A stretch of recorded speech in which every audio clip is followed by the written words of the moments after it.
They say, "Welcome to Aruba, the Caribbean paradise where adventure meets relaxation." And sure, from the airplane window, it looks the part, a smear of turquoise, a promise of sun-drenched indolence. But paradise? That's a loaded word, isn't it? Often a carefully constructed facade for us, the eager, sun-starved tourists. My job, or rather what I feel compelled to do, is to wander a little off the marked trail, to see if there's something more than just umbrella drinks and perfectly raked sand, to find the pulse, the grit, the real flavor of a place that so many think they already know. So if you're sticking with me in this video, we'll explore the best beaches, delicious bites, and bold adventures you can't miss. But we'll try to do it with our eyes open, looking beyond the brochure. We'll feel the sand, sure, but we'll also taste the history in the food, listen to the stories in the music, and maybe get a little mud on our boots. This isn't just about ticking off a list, it's about trying to understand a place, even if it's just a little bit better than when we arrived. It's about the search. Aruba, one happy island. That's the slogan, a bold claim. Let's see if it holds up, shall we? Let's scratch beneath the surface of this Caribbean jewel, beyond the all-inclusive walls and the curated experiences. I'm Nomad Mode, and you're coming with me. We're looking for those moments, those people, those flavors that tell the real story, the kind of story that sticks with you long after the sunburn fades. Let's go. Eagle Beach. It's consistently ranked among the world's best, and why not? The sand is an almost blinding white, fine as powdered sugar, stretching out like a lazy sigh. The water, a cliché of Caribbean perfection, shifts through a dozen shades of blue and green. It's the kind of place that photographers dream about, the kind of place that makes you question why you live anywhere else. But a beach, no matter how beautiful, is more than just its physical components. It's a stage for human life, for quiet moments and boisterous ones. You see them everywhere, the famous fafoti trees, or divi-divi as many call them, bent by the constant trade winds, their silhouettes a permanent, organic sculpture against the sky.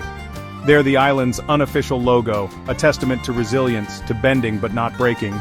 They lean always southwest as if pointing the way, or perhaps whispering secrets carried on that same wind. I find myself drawn to them, these silent sentinels watching over the sunbathers and the sea. Early morning here is a different beast. Before the crowds descend, before the sunscreen slicks the water, there's a quietude, a sense of expectation. A lone dog walker, a couple holding hands, the rhythmic shush of waves that haven't yet been drowned out by chatter and music. This is when you can almost feel the island breathe, before it puts on its daytime face for the visitors. It's a moment of peace, but also a reminder that this beauty is a commodity. Then, the day unfolds. Families arrive, laughter spills across the sand, the air fills with the scent of coconut oil and the distant thrum of a jet ski. It's easy to get lost in the postcard vision, to simply lie back and let the sun bake your worries away. And there's nothing wrong with that. Sometimes, that's exactly what's needed. But I'm always looking for the edges, the nuances. What does this beach mean to the people who live here? Not just visit. Is it a sanctuary or a workplace? A playground, or a reminder of the relentless march of tourism? Probably all of those things. The Arubans I've spoken to, they have a fierce pride in this stretch of sand, but also a pragmatism. It's a gift, this beauty, but it's also a responsibility. How do you share it without losing it? How do you keep its soul intact when the world wants a piece of it? The water itself is an invitation, cool and clear. You wade in, and the heat of the island instantly recedes. The gentle waves tug at your ankles. Out there, looking back at the shore, the line of palm trees and low-rise hotels, it's a different perspective. You're enveloped, suspended. It's a baptism of sorts, a washing away of the mundane. For a moment, you're just a speck in a vast, beautiful universe. As the sun begins its slow descent, painting the sky in fiery oranges and soft lavenders, Eagle Beach transforms again. The daytime energy mellows, couples stroll along the water's edge, silhouettes against the dying light. The fafoti trees become even more dramatic, stark figures against a masterpiece of a sky. There's a romanticism to it that's hard to deny, even for a jaded traveler. It's these moments, these transitions that tell a fuller story. It's not just the midday glare, the perfect snapshot. It's the quiet before, the reflective after. It's understanding that even in paradise there's a rhythm, a daily life that underpins the spectacle, a beauty that's more than skin deep, if you take the time to look.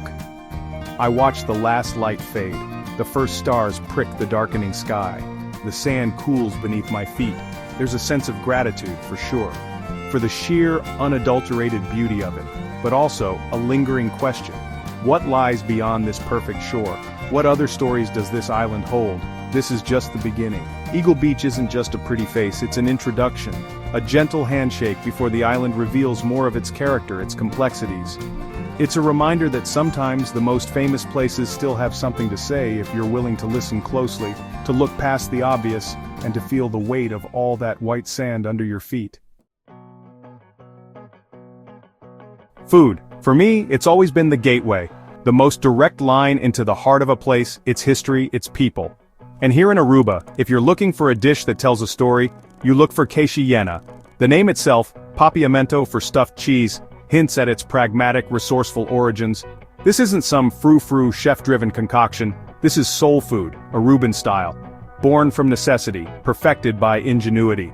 The story goes that it began with the rinds of Edam, or Gouda cheese, hollowed out by Dutch colonists who'd eaten the good stuff. What was left for the slaves and servants? The shell. But in that shell, they saw an opportunity. They filled it with whatever was on hand. Scraps of meat, chicken, sometimes fish, seasoned with local spices, olives, raisins, maybe some piccalilli. A culinary act of transformation, turning leftovers into a treasure. Today, it's a celebrated dish, a proud staple. You'll find it in homes, in local eateries, sometimes even in fancier restaurants, though I tend to prefer it in a place with a bit more grit, where the recipe has been passed down through generations. The cheese, usually a whole Edam ball, is still the vessel, baked until it's molten and golden, the contents within steaming and fragrant. It arrives at your table looking like a burnished cannonball of deliciousness. Breaking into it is an event. The knife slices through the softened rind, releasing a plume of aromatic steam. Inside, a savory, complex filling, often shredded chicken, but sometimes beef or a mix, studded with capers, onions, peppers, sometimes prunes or cashews for sweetness and crunch. Every family, every cook, has their own variation, their own secret. That's the beauty of it. It's a living dish, still evolving. The taste is a journey. The saltiness of the cheese, the rich, savory depth of the spiced meat, the occasional sweet or tangy counterpoint. It's hearty, comforting, the kind of food that sticks to your ribs and warms you from the inside out. It's not subtle and it's not trying to be. It's a bold statement, a testament to making the most of what you have. I found a place, a small, unassuming spot away from the main tourist drag. The owner, an older woman with kind eyes and flour on her apron, told me her grandmother taught her to make quesilena. She spoke of it not just as food, but as a connection to her past, to her family. This is how we remember, she said. This is how we share our love, and you could taste it in every bite. There's an honesty to quesilena. It doesn't hide its origins. It wears its history proudly. In a world increasingly dominated by fleeting food trends and Instagrammable novelties, there's something profoundly satisfying about a dish like this. It's grounded, authentic. It tells you about the people who created it, about their resilience, their creativity. It's more than just a meal, it's a culinary artifact. Each ingredient, each spice, whispers of trade routes, of colonial history, of the blending of cultures, Dutch, African, indigenous, Latin American, that makes Aruba what it is. You're not just eating, you're consuming a narrative, a delicious, edible piece of the island's soul. Think about that. A hollowed-out cheese rind, a symbol of scarcity, transformed into a celebrated national dish. There's a powerful metaphor in there, isn't there? About finding value where others see none. About creating abundance from limitations. It's a lesson that extends far beyond the kitchen. So, when you come to Aruba, by all means, enjoy the fresh seafood, the grilled plantains, but seek out the quesilena. Find a place where it's made with heart. Sit down, take your time, and savor it. Because you're not just filling your stomach, you're getting a taste of the real Aruba, a story baked in cheese, a legacy served hot. It's an experience that's rich, satisfying, and deeply, authentically Aruban. Chapter 3. Mangal Halto, Whispers from the Deep. There's an Aruba above the waterline, the one of sun-baked shores and swaying palms. Then there's the Aruba that lies beneath, a world equally vibrant, equally compelling, but often hidden from the casual glance. To find it, you head to places like Mangal Halto. The name itself, high mangroves, hints at a different kind of coastal beauty, a more intricate, perhaps more delicate ecosystem than the wide-open beaches. This isn't your typical sprawling resort beachfront.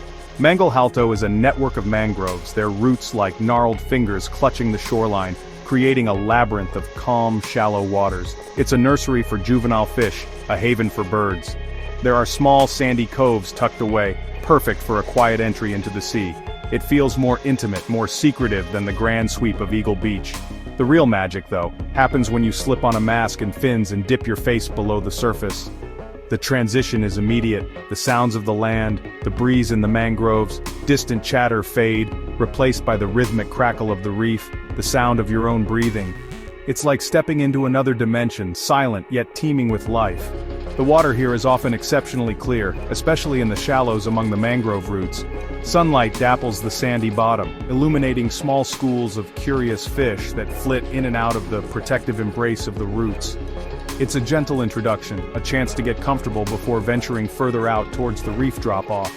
And that drop-off, that's where the drama unfolds. The shallow sandy bottom gives way to a vibrant coral wall that plunges into the deeper blue. It's like standing on the edge of a submerged cliff. Schools of sergeant majors, blue tangs, parrotfish in their psychedelic colors, they all patrol these coral gardens. The sheer diversity is astounding. I'm no marine biologist, but you don't need a degree to appreciate the intricate beauty of a healthy reef. The corals themselves, brain coral, staghorn fan coral, create an underwater architecture that's both alien and breathtakingly beautiful. Each crevice, each overhang, can be a hiding place for moray eels, lobsters, or shy trumpetfish. There's a profound sense of peace that comes with snorkeling, with being weightless and immersed in this silent, vibrant world. Your concerns, your to-do lists, they all seem to dissolve in the salt water. You become an observer, a temporary guest in an ancient kingdom. It's a meditative experience, a chance to connect with nature in a very direct, very personal way. But there's also a fragility here. Coral reefs around the world are under threat, from climate change, pollution, over-tourism. Seeing this beauty up close, you can't help but feel a sense of responsibility, a desire to protect it. It's a reminder that paradise is not indestructible. It needs our care, our respect. Manglehalto offers a different kind of Aruban adventure. It's not about adrenaline, not about speed. It's about quiet exploration, about discovery. It's about peeling back another layer of the island, finding the wonders that lie just out of sight. It's a chance to witness a complex, interconnected ecosystem that supports so much of the life, both in and out of the water. As you drift along, carried by a gentle current, every turn reveals something new. A spotted eagle ray gliding gracefully in the distance, a tiny seahorse clinging to a blade of seagrass, the intricate patterns on a queen angelfish. It's a constant source of wonder, a reminder of the incredible biodiversity our planet holds. It's a privilege to witness it, a world away from the desert landscapes on the other side of the island. Chapter 4. Bonbini Festival, the island's rhythmic heart. If you want to feel the pulse of Aruba, to hear its heartbeat, you go to where the people gather, where music fills the air, and traditions are celebrated with an infectious joy. The Bonbini Festival, held weekly at Fort Zoutman in Oranjestad, is just such a place. Bonbini, it means welcome in Papiamento, and that's exactly how it feels. An open invitation to experience a slice of authentic Aruban culture. Fort Zoutman itself is a piece of history, the oldest building in Aruba, a stoic stone sentinel that has watched over the harbor for centuries. Tonight, its courtyard is transformed. Strings of lights twinkle, the air thrums with anticipation, and the aroma of local food, pastechi, keshi yena, seafood croquettes, wafts from bustling stalls. It's a sensory feast before the main event even begins. The crowd is a mix, locals unwinding after a day's work, families with kids chasing each other, and tourists like me, drawn by the promise of something genuine. There's an easy camaraderie, a shared sense of expectation. This isn't a performance put on solely for visitors. It feels like a community gathering that we're privileged to witness and to join. Then the music starts. The distinctive rhythms of Aruban folk music, a vibrant fusion of European, African, and Caribbean influences. The steel pan, the tumba, the weary instruments that tell their own stories of cultural exchange. It's music that makes you want to move, that gets into your bones. And soon, the dancers appear, a kaleidoscope of color and motion. Decked out in traditional costumes, flowing skirts for the women, crisp white shirts for the men, they perform folkloric dances that narrate tales of island life, of courtship, of celebration. There's a grace, an energy, a pride in their movements that's captivating. You see the history of the island not just in stone walls or museum exhibits, but in the sway of a hip, the tap of a foot. Between the music and dance, local artisans showcase their crafts, intricate carvings, colorful paintings, handmade jewelry. It's a chance to see the creativity of the island, to take home a piece of its artistry, something more meaningful than a generic souvenir. It's another way the island shares its identity, its soul.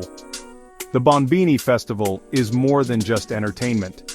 It's a living, breathing expression of Aruban heritage. It's a deliberate effort to keep traditions alive, to pass them on to the next generation, and to share them with the world. In an increasingly homogenized global culture, these kinds of celebrations are vital. They are a declaration of identity. You can feel the warmth here, the genuine hospitality. Bonbini isn't just a slogan, it's an ethos. People smile, they chat, they encourage you to try the food, to clap along with the music.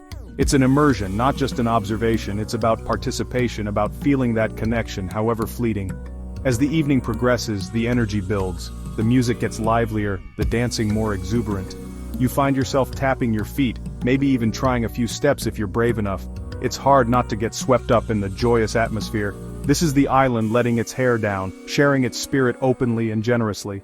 This is the Aruba I was hoping to find, beyond the beaches, beyond the resorts, a place where culture isn't just a display, but a vibrant, ongoing celebration.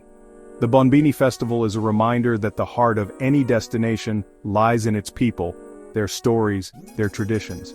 And here, that heart beats strong and true, welcoming all who come to listen.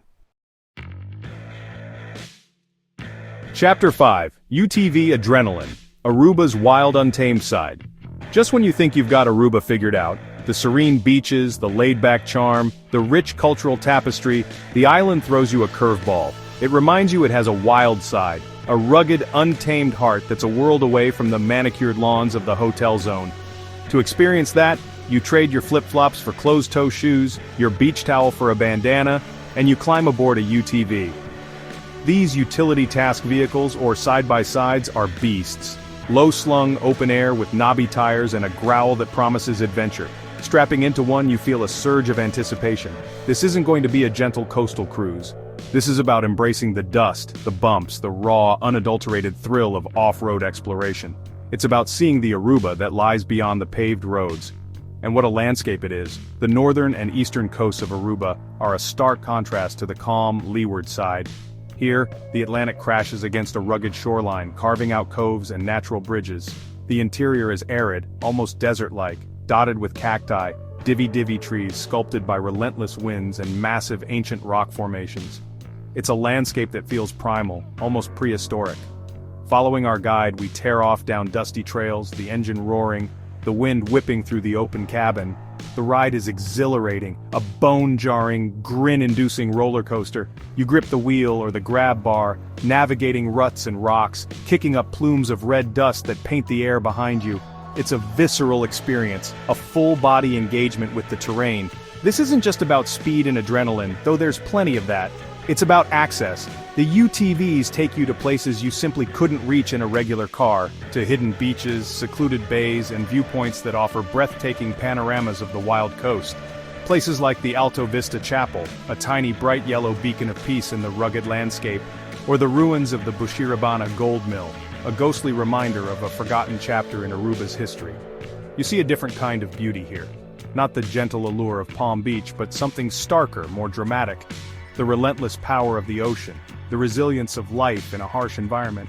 It's a reminder of the forces that shape this island, the volcanic origins, the constant sculpting by wind and water. It's a geology lesson come to life. There are moments when you stop, engine off, the sudden silence amplifying the roar of the surf or the whisper of the wind through the cacti. You wipe the dust from your sunglasses, take a swig of water, and just absorb the raw magnificence around you. It's a chance to feel small, in the best possible way, humbled by the scale and age of the landscape. This is the Aruba that tests you a little, that asks for a bit more than just passive appreciation. It demands your attention, your engagement, and in return, it offers an experience that's unforgettable. The thrill of the ride, the stark beauty of the scenery, the sense of having ventured off the beaten path and discovered something wild and true. As the adventure winds down and you head back, caked in dust and thoroughly rattled, there's a deep sense of satisfaction. You've seen another face of Aruba, a face that's perhaps less polished, but no less compelling. It's the island in its natural state, unvarnished and unapologetic. It's a reminder that even in a place known for relaxation, there's plenty of room for raw, exhilarating adventure. This UTV journey is more than just a joyride, it's an exploration of contrasts. It's the wild heart of Aruba beating strong, a counterpoint to its tranquil shores. It shows you the island's resilience, its rugged beauty, and its capacity to surprise. And that, in the end, is what true travel is all about. Seeking out those surprises, embracing the unexpected, and coming away with a richer, fuller understanding of a place. So, that's a wrap on this whirlwind. Thanks for joining us on this Aruban adventure.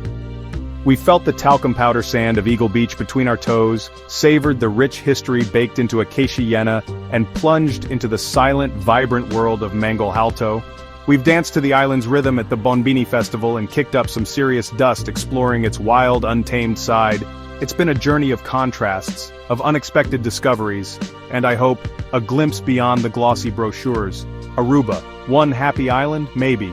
But it's also one complex, resilient, and incredibly welcoming island.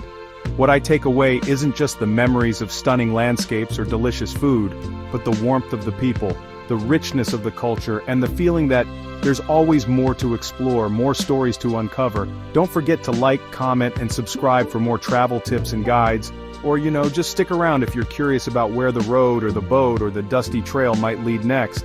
We're all just trying to make sense of this big, beautiful, complicated world one place at a time. The sun sets, the trade winds blow, and life here goes on. There's a certain magic to these islands, a pull that's hard to explain but easy to feel. Hopefully you felt a bit of it too.